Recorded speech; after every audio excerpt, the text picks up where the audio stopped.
Hello students, मैं हूं गौरव गोयल। तो आज हम लोग अल्कोहल फिनॉल ईथर में आगे का पार्ट पढ़ते हैं। हमने पिछले लेक्चर में फिनॉल की केमिकल रिएक्शंस के बारे में पढ़ा था, केमिकल प्रॉपर्टीज के बारे में पढ़ा था और केमिकल प्रॉपर्टीज में हमने लगभग सारी प्रॉपर्टीज कंप्लीट कर ली थी। उसमें दो नेम रिएक्शन थी, बहुत ज्यादा इंपॉर्टेंट नेम रिएक्शन थी। पहले पार्ट में हमने देखा था कोल्बे रिएक्शन, फिर हमने देखा था राइमर टाइमर रिएक्शन।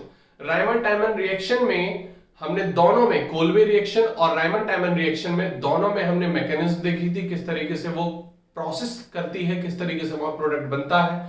और कोल्बे रिएक्शन में हमारा सैलिसिलिक एसिड बना था और राइमन टाइमन रिएक्शन में दो टाइप की रिएक्शन थी, एक CaCl3 के प्रेजेंस में, ठीक है।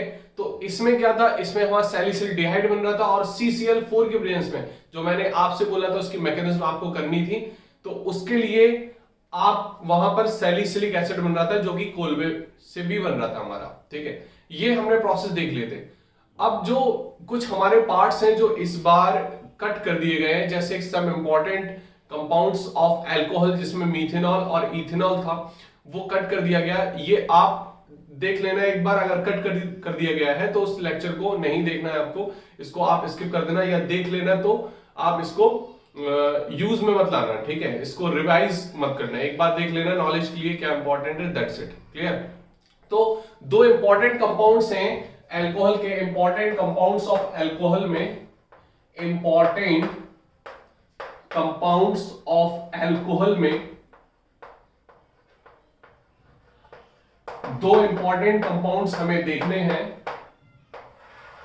पहला हमारा है मीथेनॉल और दूसरा है इथेनॉल, मीथेनॉल एंड इथेनॉल, ठीक है। ये हमारे सबसे छोटा अल्कोहल है, मीथेनॉल सबसे छोटा एलिफेटिक अल्कोहल, जिसका केमिकल फॉर्मूला होता है हमारा CH3OH, क्लियर। क्लियर हो रही बात कि नहीं? इसका फॉर्मूला क्या होता है, CH3CH2OH, ठीक है। ये हमको पढ़ने हैं। पहले हम आते हैं मीथेनॉल पे। मीथेनॉल को हम वुड स्प्रिट के नाम से भी जानते हैं, ठीक है। वुड स्प्रिट भी बोलते हैं इनको, और इनकी हम देखेंगे प्रिपरेशन और इनकी फिजिकल प्रॉपर्टीज, ठीक है। केमिकल प्रॉपर्टीज भी देख लेंगे, केमिकल प्रॉपर्टी भी एक दो बता देंगे। तो मीथेनॉल बेसिकली हमारा वुड स्प्रिट के नाम से भी जानते हैं इसको हम वुड स्प्रिट भी बोलते हैं, वुड स्प्रिट, क्लियर। इसको नोट कर लो, ये हमें केवल दो ही कंपाउंड्स पढ़ने हैं, ठीक है। मीथेनॉल जो है अब सबसे छोटा अल्कोहल है हमारा, क्लियर, समझ में आ गई बात, मतलब एक कार्बन का अल्कोहल, ठीक है, एक कार्बन का अल्कोहल, क्लियर होगी बात कि नहीं। इसको कॉमन नेम से हम सिंपल हम एक कार्बन का अल्कोहल में बोल सकते हैं, ठीक है। और वुड स्प्रिट भी बोलते हैं इनको, ठीक है, वुड स्प्रिट के नाम से भी ये कॉमन नेम में जाना जाता है, तो इसको हम बोल सकते हैं। और अगर IUPAC के नाम की बात करें तो इसको हम बोलते हैं मीथेनॉल, क्लियर, इसको नोट कर लो। अब अगर हम बात करें कि कैसे इसको निकालते हैं, कैसे इसका प्रोडक्शन होता है, तो इसका जो प्रोडक्शन होता है वो वुड से ही होता है। वुड का डिस्ट्रक्टिव डिस्टिलेशन करते हैं हम, ठीक है। वुड का हम क्या करते हैं, डिस्ट्रक्टिव डिस्टिलेशन, उससे हम डिस्ट्रक्टिव डिस्टिलेशन से फिर हम मीथेनॉल को निकालते हैं, ठीक है। क्लियर हो गई बात। तो इसको हम निकालते किससे, it can be produced by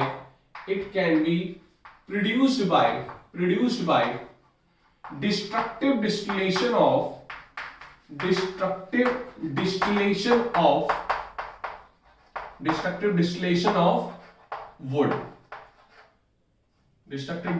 of wood, इसको नोट कर सकते हो।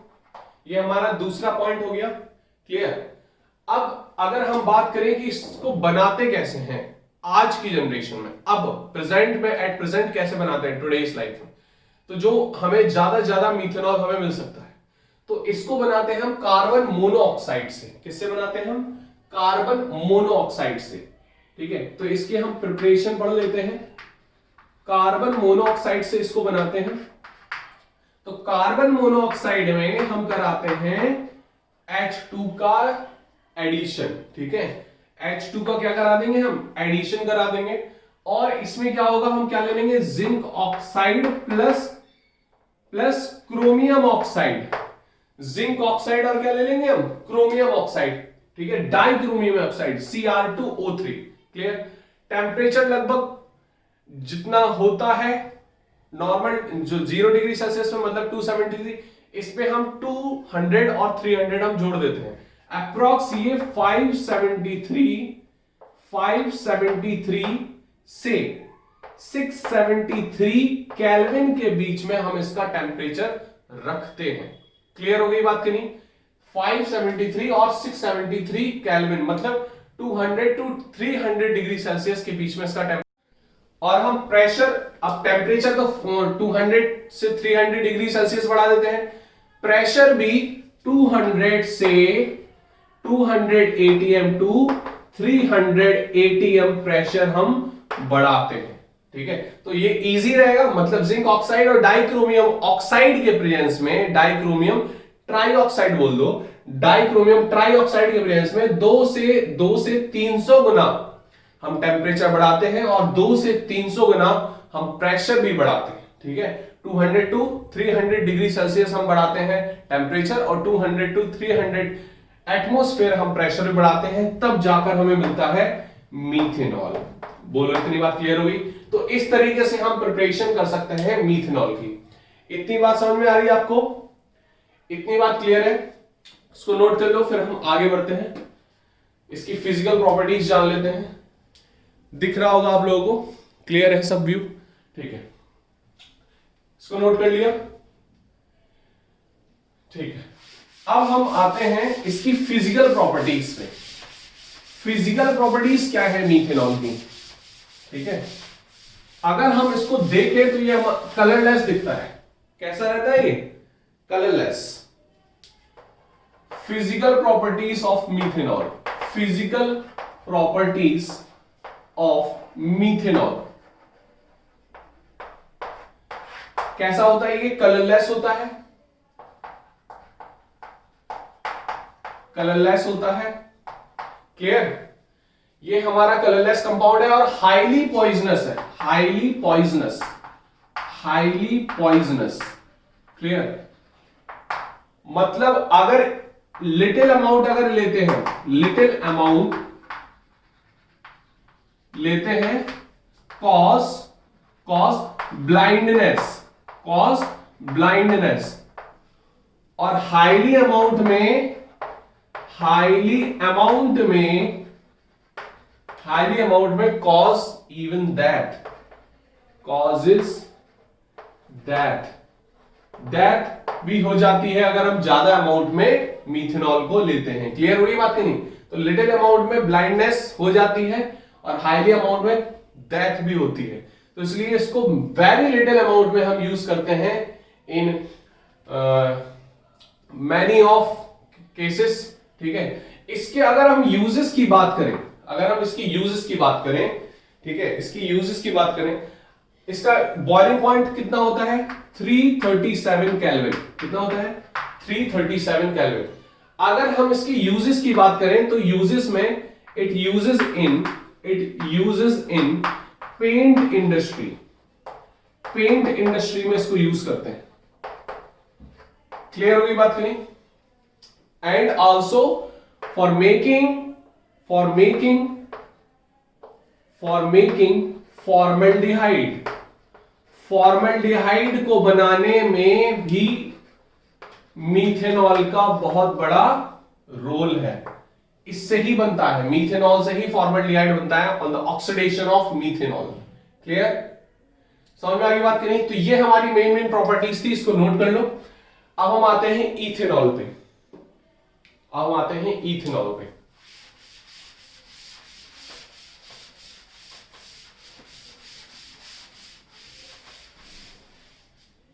इथेनॉल की बात करते हैं हम। इथेनॉल हमारा 2 कार्बन का अल्कोहल होता है। ठीक है, 2 कार्बन का अल्कोहल होता है इथेनॉल। ठीक है,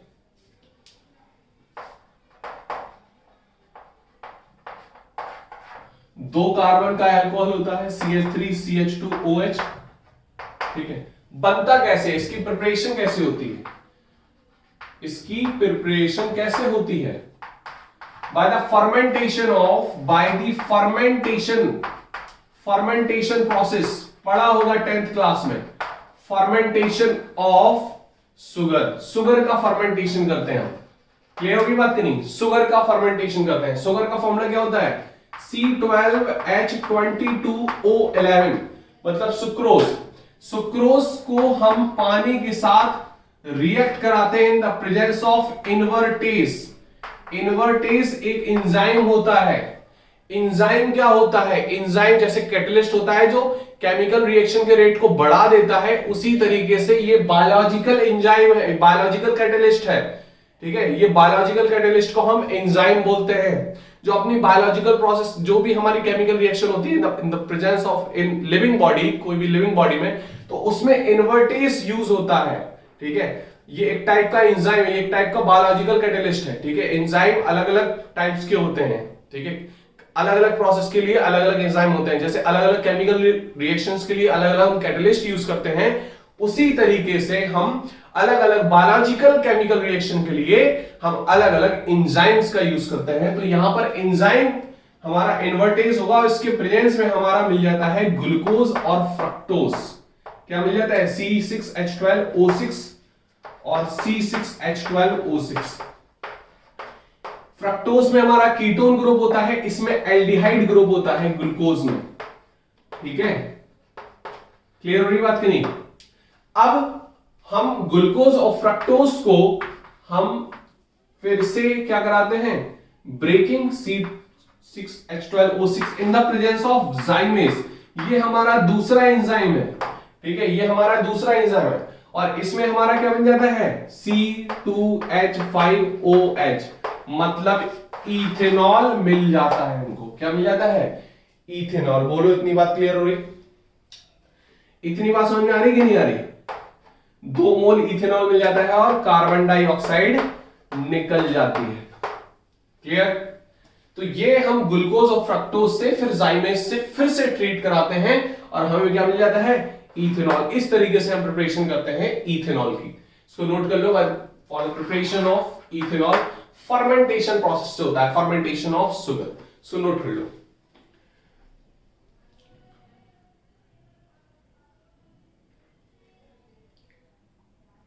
क्लियर हुई बात, हटा दें इसको, ठीक है। अब देखो इसकी हम फिजिकल प्रॉपर्टीज पे आते हैं। देखो केमिकल प्रॉपर्टीज ऑफ मीथेनॉल में हमने देख लिया था कि ऑक्सीडेशन ऑफ मीथेनॉल होता है, हमारा क्या बनता है, फॉर्मल्डिहाइड, एक कार्बन का एल्डिहाइड। बोलो इतनी बात समझ में आ गई। अब अगर हम बात करते हैं इसकी फिजिकल प्रॉपर्टीज के बारे में, तो ये भी हमारा कैसा होता है, कलरलेस होता है, कलरलेस होता है। लिख लेना physical properties, physical properties of ethanol. क्या होता है, ये हमारा कलरलेस होता है। क्या होता है, कलरलेस। और इसका जो बॉइलिंग पॉइंट होता है, ऑब्वियस मीथेनॉल से ज्यादा होगा, इसका होता है 351 kelvin boiling point of ethanol, 351 kelvin. Clear हुई बात कि नहीं, 351 केल्विन। इतनी बात समझ में आ गई। अगर हम बात करें कहां यूज होता है, it used in paint industry, it is used in paint industry, paint industry में इसको यूज करते हैं। क्लियर, इसको नोट कर लो। समझ में आ गई बात कि नहीं, क्लियर हुई बात। अगर कलरलेस से हमें इसको कलर निकालना है, तो जब इथेनॉल को हम ट्रीट कराएंगे, अगर हमें पता करना है, ठीक है, इथेनॉल है कि नहीं, इथेनॉल को हम ट्रीट करा देंगे कॉपर सल्फेट के प्रेजेंस में, तो एक कलर देगा। क्या देगा, एक कलर फॉर्म। क्लियर हुई बात कि नहीं। अब अगर इसकी हम किससे कराएंगे, इथेनॉल से हम प्रिडीन के साथ रिएक्शन कराएंगे, प्रिडीन के साथ, तो ये हमारा फोल स्मेल टेस्ट देता है, फोल स्मेल देता है, गंदी स्मेल देता है, सड़ी हुई, ठीक है, फोल स्मेल। इसी को बोलते हैं, इसी प्रोसेस को बोलते हैं डीनेचुरेशन ऑफ अल्कोहल। क्या बोलते हैं, डीनेचुरेशन ऑफ अल्कोहल या denaturation of ethanol, denaturation of alcohol. Note कर लो, डीनेचुरेशन ऑफ अल्कोहल पूछ सकते हैं कि डीनेचुरेशन ऑफ अल्कोहल क्या होता है, तो डीनेचुरेशन ऑफ अल्कोहल होता है इथेनॉल की हम प्रिडीन के साथ रिएक्शन करा देंगे, हमें फोल स्मेल देगा, ठीक है। एक होता है डीनेचुरेशन ऑफ प्रोटीन, ये भी पूछा जाता है, लेकिन वो चैप्टर इस बार आना नहीं है आपका, ठीक है। तो पूछ सकते हैं डीनेचुरेशन, अगर प्रोटीन आ रहा है तो देख लेना डीनेचुरेशन ऑफ प्रोटीन क्या होता है। जैसे एग है हमारा, तो हमारा प्रोटीन होता है नेचुरल प्रोटीन, उसको हम क्या करते थे, बॉइल कर देते थे। तो जो उलझा हुआ प्रोटीन होता है वो हमारे क्या होता है, अलग उसका स्ट्रक्चर बदल जाता है, ठीक है। तो उसको बोलते हैं denaturation of protein on boiling, ठीक है। तो जब हमारा उबला हुआ अंडा होता है उसका हो जाता है डीनेचुरेशन। क्लियर, उसको नोट कर लो फटाफट। क्लियर होगी बात की नहीं? अब अगर हम इसकी बात करें कि कैसे बनता है अल्कोहल, तो वो हम आपको मैकेनिज्म भी बता चुके हैं, वो उसकी हम आपको मैकेनिज्म भी बता चुके हैं। पता है आपको? नहीं पता? देखो दर्द, इथेनॉल हमारा बनता है इथीन से, भूल जाते हो आप लोग। क्या करा देते हैं हम इसकी? हाइड्रोलिसिस। क्या करा देते हैं? Acidic hydrolysis. क्या मिल जाता है? CH3CH2OH। मैकेनिज्म बताई थी हमने 3 स्टेप की, सो नोट कर लो। तो ये हमारी है केमिकल प्रॉपर्टीज। प्रिपरेशन बोल दो इसकी, प्रिपरेशन में ये भी हो जाएगा। केमिकल प्रॉपर्टीज क्या हो जाएगी हमारी? अगर हम CH3CH2OH का हम ऑक्सीडेशन करा देंगे, ठीक है, अगर हम माइल्ड ऑक्सीडाइज कराएंगे तो हमारा क्या बनेगा? एल्डिहाइड 2 कार्बन का, और फिर से हम अगर हम स्ट्रॉन्ग डाल देंगे तो डायरेक्ट एसिड भी बन जाएगा, तो हमारा एसिड बन जाएगा, इसका pH होता है 3, ठीक है। तो इसको हम इस तरीके से इसकी केमिकल प्रॉपर्टीज को हम देख सकते हैं, और ये सारी केमिकल प्रॉपर्टीज आपको हम बता चुके हैं, ठीक है। देख लेना केमिकल प्रॉपर्टीज ऑफ अल्कोहल में इथेनॉल ले लेना, तो वो इथेनॉल की केमिकल प्रॉपर्टीज हो जाएगी, दैट्स इट, ठीक है। सो नोट कर लो फटाफट। अब बार बार हम चीजें बताएंगे नहीं आपको, क्लियर। अगर इथेनॉल का डिहाइड्रेशन कराना है तो वो केमिकल प्रॉपर्टीज में आ जाएगा, ये प्रिपरेशन में आ जाएगा, क्लियर। इसको नोट कर लो, ये सारी चीज हम बता चुके हैं आपको। हटा दें इसको, ठीक है। मतलब हमारा अल्कोहल फिनॉल खत्म हो चुका है, ठीक है। अल्कोहल फिनॉल खत्म हो चुका है, इसका थर्ड पार्ट बचा है, दैट इज ईथर। ईथर को और बता देंगे, ईथर को और स्टार्ट कर दे रहे हैं। अभी 2 लेक्चर का लगभग बचा हुआ है हमारा चैप्टर, ठीक है। बस पढ़ाई थोड़ा अच्छे से कर लो, अब बोर्ड आने ही वाले हैं आपके, ठीक है। क्लियर हुई बात करनी है? हम स्टार्ट करते हैं ईथर। ईथर हमारा लो प्रायोरिटी का फंक्शनल ग्रुप है, जिसको हम सब्सट्रेंट के यूज में यूज करते हैं, और ईथर में ऑक्सीजन बीच में होता है, और अगल बगल क्या होता है? Alkyl group. अगल बगल क्या होता है? Alkyl group. तो ये हमारा हो जाता है structure of ether. Structure of ether, अगर दोनों तरफ सेम एल्किल ग्रुप है, मतलब R इधर पे हमने ले लिया, मिथाइल ले लो, ठीक है, क्लियर। R हमने क्या ले लिया? मिथाइल ले लिया, इथाइल ले लिया। अगर दोनों तरफ सेम है तो फिर हमारा बनता है सिमेट्रिकल ईथर। क्या बनता है? Symmetrical ether. क्लियर होगी बात की नहीं? ये हमारा बन गया सिमेट्रिकल ईथर।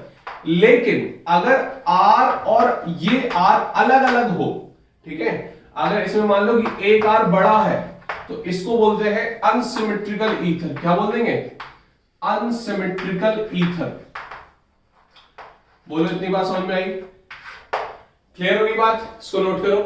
तो ये हमारा ईथर का स्ट्रक्चर है, क्लियर। अब पढ़ते हैं प्रिपरेशन। सबसे पहले अगर हम कोई कंपाउंड पढ़ते हैं तो पहले पढ़ते हैं प्रिपरेशन, फिर पढ़ते हैं क्या? फिजिकल प्रॉपर्टीज, और फिर पढ़ते हैं हम केमिकल प्रॉपर्टीज, ठीक है। तो यहां पर हम प्रिपरेशन ऑफ ईथर में पढ़ेंगे, प्रिपरेशन ऑफ ईथर में 2 तरीके से हम प्रिपेयर करेंगे ईथर को। कितने तरीके से? 2 तरीके से प्रिपेयर करेंगे ईथर को, क्लियर। पहला क्या है? Bye dehydration. Bye dehydration of alcohol. Alcohol की डिहाइड्रेशन से प्रिपेयर करेंगे, क्लियर। दूसरा क्या प्रिपेयर करेंगे? दूसरा हम विलियमसन सिंथेसिस से करेंगे। Williamson synthesis, clear. Williamson synthesis से करेंगे। अब यहां पर डिहाइड्रेशन ऑफ अल्कोहल में आपने देखा होगा कि अल्कीन बनती है, यहां पर स्लाइटली डिफरेंस है दोनों में, बस टेम्परेचर का जो मेन फंक्शन होता है, जैसे टेम्परेचर का थोड़ा ऊपर नीचे कर दो तो क्या बदल जाता है, यहां पर वो हम आपको क्लियरली दिखाएंगे कि डिहाइड्रेशन ऑफ अल्कोहल से तो सर हमने अभी देखा था कि इथीन बन रही थी, ठीक है, अगर हम इथेनॉल की बात करें, ठीक है, अल्कीन बन रही थी मतलब डिहाइड्रेशन ऑफ अल्कोहल से, इथेनॉल के डिहाइड्रेशन से इथीन बन रही थी, प्रोपेनॉल से प्रोपीन बन रही थी। तो फिर आप ईथर कैसे बनाओगे? अब देखो ईथर कैसे बनाते हैं, जैसे हमने ले लिया इथेनॉल, ले लिया, क्या ले लिया? इथेनॉल। यहां पर टेम्परेचर का केवल डिफरेंस है बस। अगर यहां पर हमने देखो डिहाइड्रेशन होता है एसिड के प्रेजेंस में, ठीक है, यहां पर जो टेम्परेचर लेते हैं वो लेते हैं 443 केल्विन, कितना? 443 केल्विन, और यहां पर बन जाता है हमारा क्या? इथीन बन जाता है, क्या बन जाता है? इथीन। लेकिन अगर हमने एसिड के साथ टेम्परेचर थोड़ा कम कर दिया, कितना कम? 30 डिग्री सेल्सियस कम कर दिया, 30 डिग्री सेल्सियस, तो हमारा बन जाता है क्या? क्या बन जाएगा? हमारा बन जाएगा ईथर। क्या बन जाएगा? ईथर फॉर्म हो जाएगा। क्लियर होगी बात नहीं? हमें क्या मिल जाएगा? ईथर। बोलो इतनी बात समझ में आ रही कि नहीं आ रही?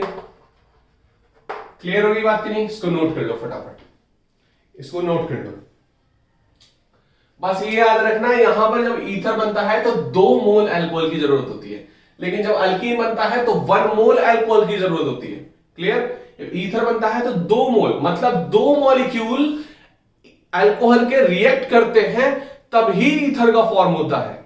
लेकिन अगर हम बात करें कि अल्कीन की फॉर्मेशन करने, तो 1 ही मोल अल्कोहल से हम डिहाइड्रेशन कराएंगे और हमें अल्कीन मिल जाएगी। इसको नोट करो फटाफट, मतलब 2 प्रोसेस है इसमें। हमने देखा बाय डिहाइड्रेशन ऑफ अल्कोहल। इसकी मैकेनिज्म पे आते हैं, इसकी मैकेनिज्म पे आते हैं। नोट्स अच्छे से बनाना, बस नोट्स अच्छे से तैयार करना। देखो डिहाइड्रेशन ऑफ अल्कोहल, यहां पर देखो जरा, रिएक्शन क्या है हमारी? CH3 CH2OH, 2 मोल है। क्या लिया हमने? एसिड लिया। कितना टेम्परेचर? 413 केल्विन, 413 केल्विन, और हमें मिल क्या जाता है? ईथर मिल जाता है, डाई इथाइल ईथर। क्या मिल गया? डाई इथाइल ईथर मिल जाता है। बोलो इतनी बात समझ में आ रही कि नहीं आ रही? क्लियर? इसका IUPAC नेम क्या होगा? इसका IUPAC नेम क्या होता? IUPAC नेम क्या होता है ईथर का? IUPAC of ether. Alkoxy use करते हैं,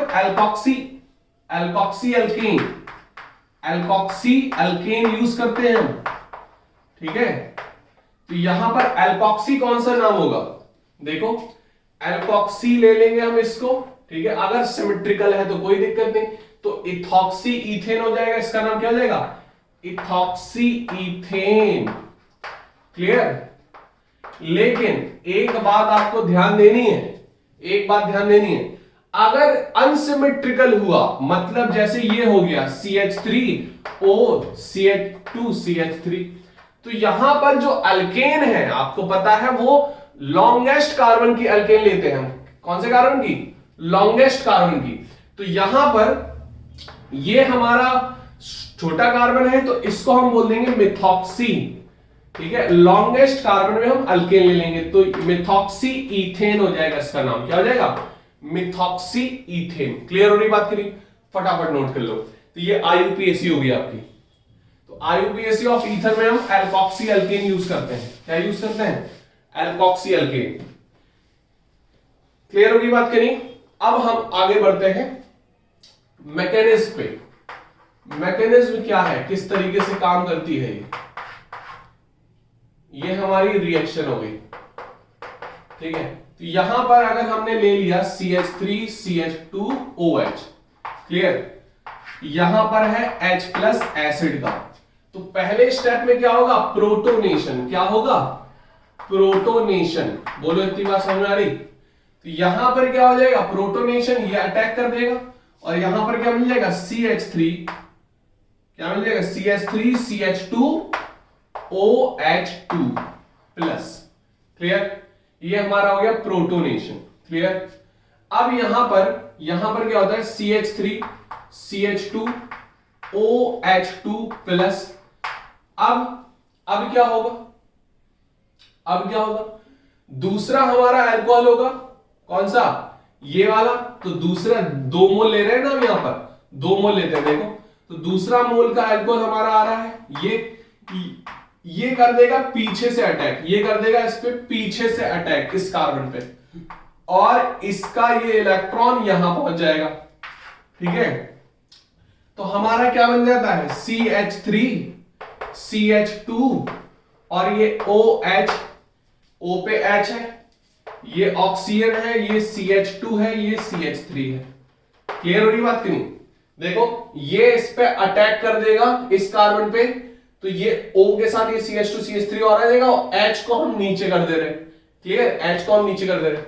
अब तीसरे स्टेप में क्या होगा, ये बोल दो न्यूक्लियोफिलिक अटैक, न्यूक्लियोफाइल अटैक। दूसरा स्टेप क्या है, न्यूक्लियोफाइल अटैक। तो पहला स्टेप, ये दूसरा स्टेप।